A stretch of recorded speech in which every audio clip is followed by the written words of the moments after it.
Girl, the moment I heard my man Big Meech was out of the jail cell, I ran to my closet to go ahead and clean up because I'm going to need the baddest outfit when he hit the ATL streets. You already know he going to bring out the biggest, baddest ballers to throw the most money, and they love a pretty woman. So I said, let me go ahead and run up in here and throw away a few items that I keep on hoarding because I can be a bit of a pack rat. Also, can somebody let me know if that's a bad term? If so, I ain't going to use that no more. But as I started cleaning up, I realized that I may be a person that likes to hold on to memories because the way that I will hoard and hold on to comforters, sheets, pillowcases, duvets, quilts, hampers, like, it's ridiculous to me. Like, these things are from like 2019, 2020, 2021. Let them go. So I went ahead and threw those out, baby. They go into the trash can. I'm tired of them sitting up in my closet taking up space.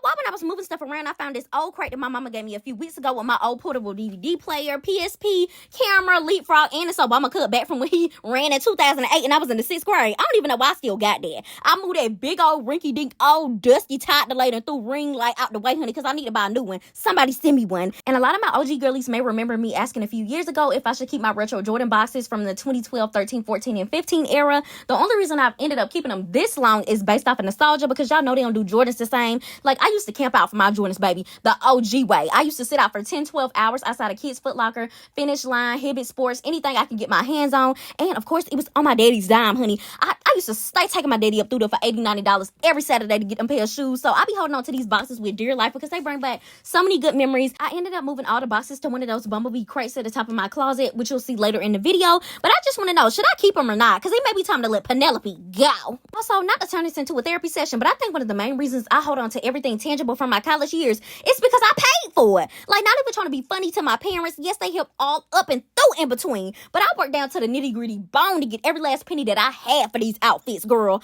Like, I'm a first-generation college student, so I already knew when I was in high school that my parents didn't know how to apply for college. They didn't know how to apply for loans. They didn't know where no money was going to be coming from, so I was on my own. I remember early in my 12th grade year, I told myself, you're going to apply super duper early to school. When you get accepted to a place you really, really like, you're going to hyper focus and you're going to ride it out from there. And that's exactly what I did. I applied to Georgia State. I got in like December, the first little semester of that year, honey. So I was like, oh, baby, I got the whole Christmas break to start applying for more jobs, applying for scholarships. And that's what I did, baby. I worked down to the McDonald's the entire year and that summer, honey.